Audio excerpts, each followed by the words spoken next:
Okay, hi everybody. Thank you so much for joining us. I am so excited to be here with our Warrior Wednesday interview. Today we've got a very special guest for you, and I am very excited to get into that in just a minute.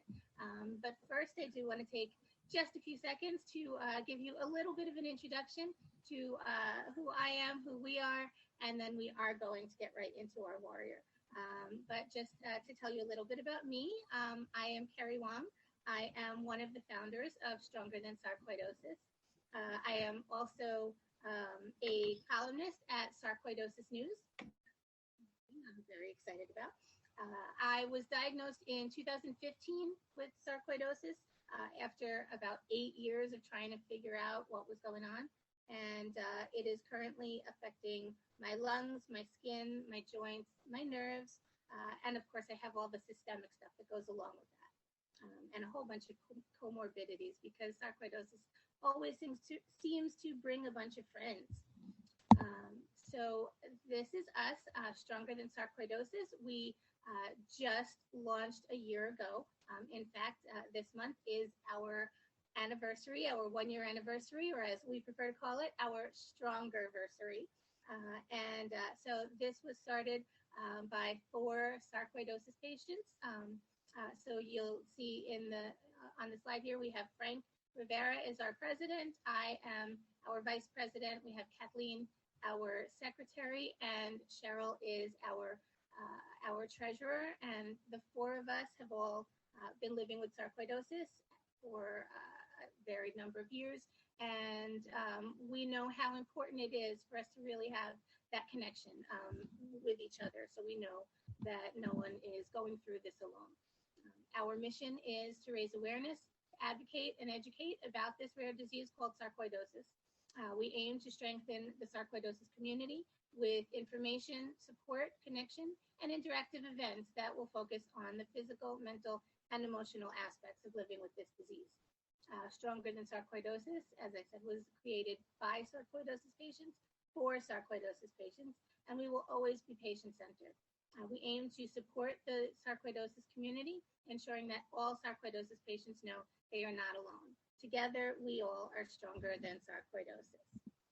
So again, thank you so much for joining us today for this Stronger interview with our Warrior Wednesday, our Strongerversary celebration with our Warrior Wednesdays. And so today I would like to present for you, I'm so excited to have her here. We have Andrena Senola. She is the founder and owner of Andrena Senola Creative Productions, LLC. She is originally from Louisville, Kentucky. I'm sorry, she's in Kentucky now, you are, but originally from Florida. Yeah, how did you know that? Research. Good. And Andrena has taken her sarcoidosis experience and she's using that to raise awareness about sarcoidosis. She originally did that with a short film called Surviving Sarcoidosis. I actually saw that a few years ago when it first came out on Amazon Prime. We'll talk about that soon.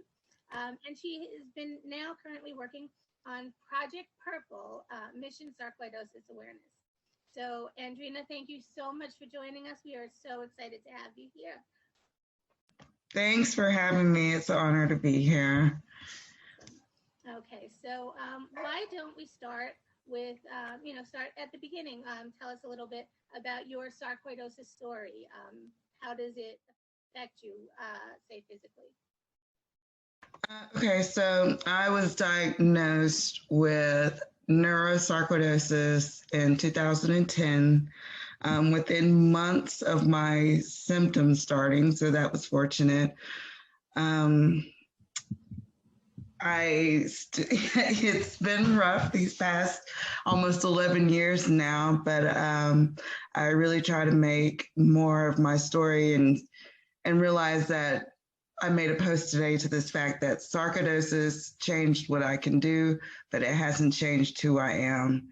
And I consider myself an artist. I enjoy doing paintings, like visual arts thing. But right now I'm really focused on my film career.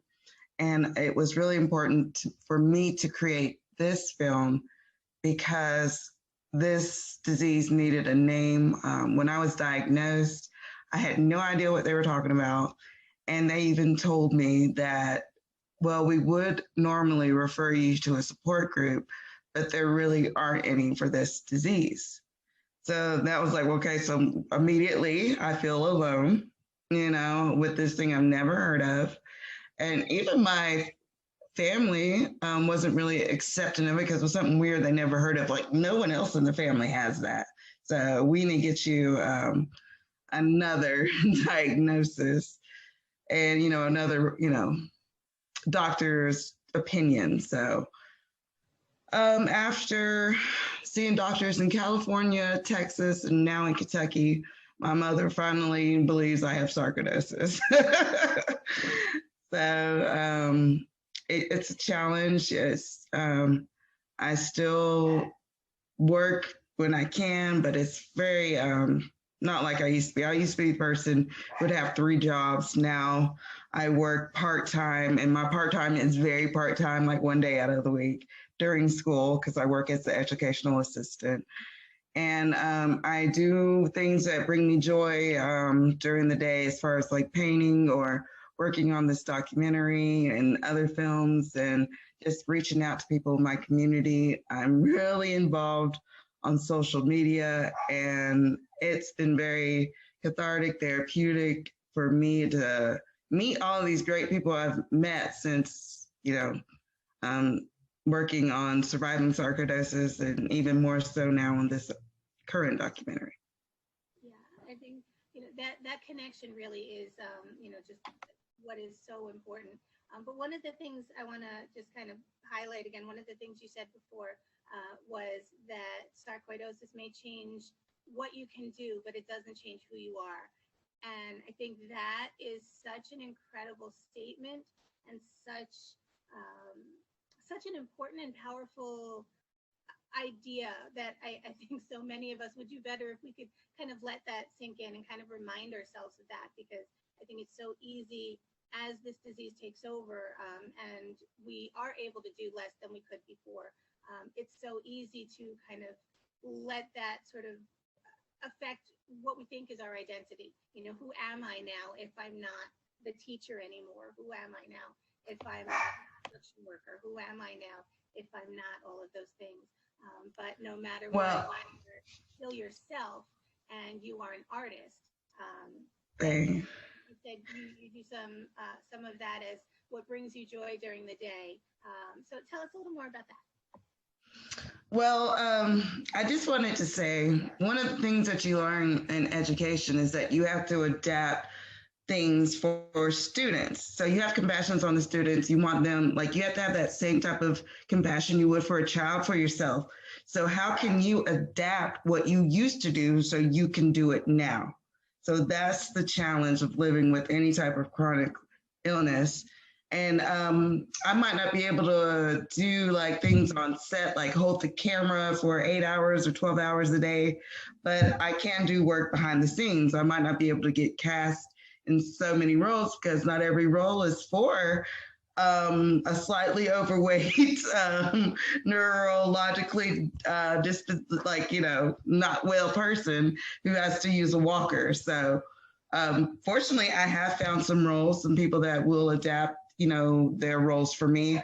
But it's about finding, again, like what you can do. And you can still do a lot of the same things or similar if you're willing to adapt. So now I'm very much behind the scenes, and I'm looking into becoming more of an editor. And I've produced several films now, even though originally I started off as an actress. And I still feel fulfilled in life. And I hope that everybody can adapt to do the things they love or something similar so they can have passion in life. Because if you don't, there is an emptiness. You got to believe that you still have purpose and follow your passions. I feel like I could sit here and listen to you for hours. You just have such a positive attitude about things, and what how you're able to adapt and adjust. And of course, we're seeing that as I'm looking at your smile on the slide too. And so it just, I hear the smile as you're speaking.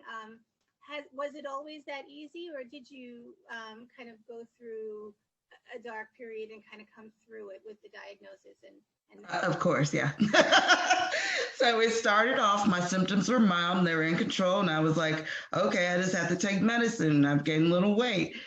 That's fine. I'm able to do everything. And then when it became like, 5 years into it, I started not being as mobile and having pain every day. So of course, like I went through a very dark period. It was like I was literally like having suicidal thoughts and like planning out like how could I do this?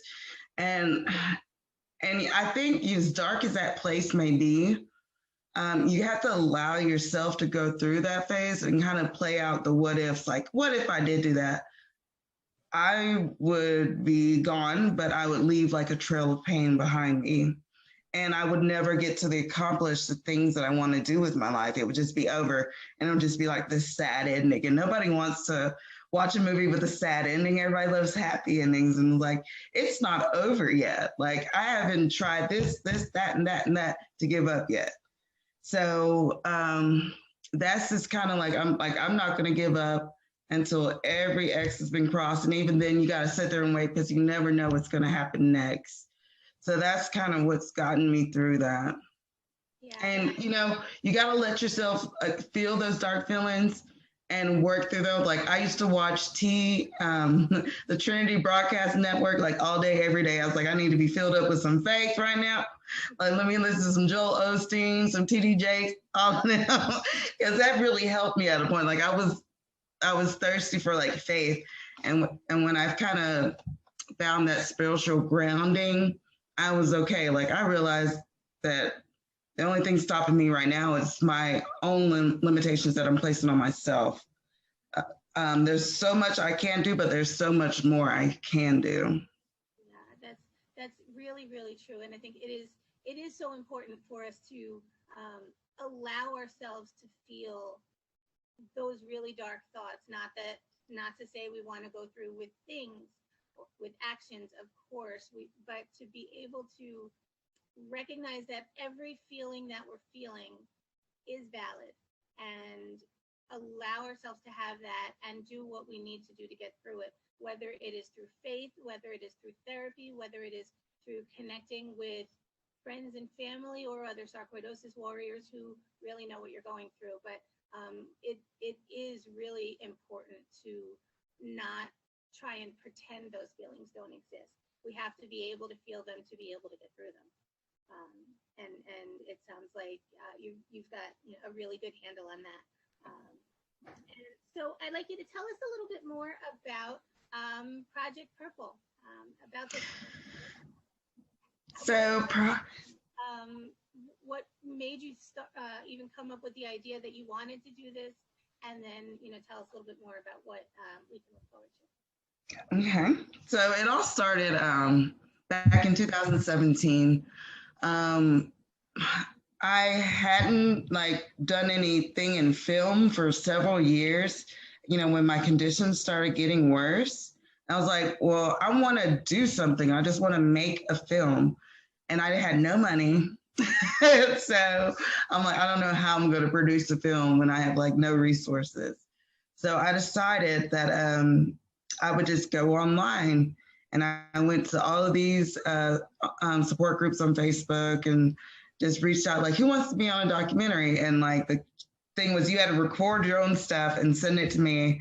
And I had never edited before, but I'm like, well, I'm figure out how to edit and we're going to put this together and we're going to make a film. My desire was to make a feature-length film then, but I did not receive the response needed to have enough material to make a quality feature-length film. So we made the short film, Surviving Sarcoidosis, and that got picked up and got a distribution deal on Amazon Prime. And then, a lot of people were like, oh, well, I should have hit you up. And, when you were talking about making the film, yeah, you should have, because I was trying to make a feature-length film. I ended up with 11 minutes. So I'm like, let's try again. And once Yeah.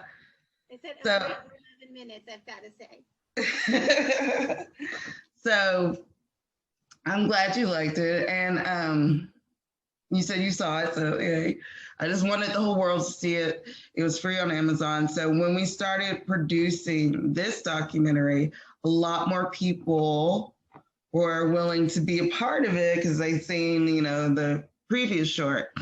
So I'm like, okay, so now I decided to start a crowdfunding campaign, which I have done with my other projects, but none were ever as successful as the campaign that we just closed. And we've raised close to 12, well, counting merchandise sales, we've raised over 12,000, which is outstanding. I think prior to this, I had only raised like maybe $400. So this did it outstandingly well. And I was surprised by how many people expressed interest in being in it. We have Miss Emma Carroll of the Janine Sarcoidosis Outreach Foundation. We have Miss Rhonda McCullen, who is the widow of the late Bernie Mac. Karen Duffy, which you might remember from like Dumb and Dumber and like on MTV, and Kofa Toki, which you might remember from Botched on E-Television. She was the skin sarcoidosis patient that was featured on there, along with many other people in our community. And even the Foundation for Sarcoidosis Research reached out to me about assisting in the post-production marketing process. And I could not even have imagined that in 2017. So everything happens at the right time, and you just have to trust that the universe, God, whomever, knows exactly when everything is supposed to fall into place. And it's very much been a testament of faith, because starting out, I had like zero, and it was just the desire to create something. And I've been entrusted, blessed, and honored to be the one to tell this story. And I'm so very, very grateful. And we are definitely grateful that you are not only sharing your own story, but then highlighting so many other people who are living with this disease, and really just highlighting the disease overall. That that I think we all have that the shared experience of when we told someone we were diagnosed with sarcoidosis, they said, "What? Sarka, I don't know what you're talking about." Mm-hmm. That does make it so much harder for us. So what you are doing with raising awareness this way is incredible. So one other thing I did want to ask you, I know that in addition to the films, you also host a sarcoidosis trivia night on Facebook. Okay, so you kind of broke up then, but I heard the word Facebook. I'm sorry. So I know in addition to the films, I've seen you also host a sarcoidosis trivia on Facebook. Sure. Yes, I love doing that. That's fun. We always get a lot of activity, and I think that's like one of our most more popular things, because we have a lot more people interacting with the page than. And it's great to share knowledge. A lot of times people are like, I don't know, I never heard that before, but it's not coming from me. This is research that I've done. It's not stuff that I personally know. This is stuff that I research, and I'm just sharing it. A lot of people come to me with like their sarcoid questions, like I'm a doctor. I'm like, I'm not a doctor. I can't answer medical questions. I can just share my experience and resources that I have found, but don't ask for a diagnosis. I just think we all should be, when you're a patient, you also have to be an advocate, and you really need to know your disease. So I think it's important to do, and it's fun. You're learning, but it's fun. Yeah, and that's the thing. I think people are so much more apt to learn when you find a way to make it fun. You give them that little extra, and it can really do a lot. So that is wonderful. I am taking a look at the time. I know we've got maybe time for just one final question. Or is there anything else that you would like to share? Anything that that you were hoping I would ask about but I didn't, or just something else that you want out? Any messages for people who are watching this right now?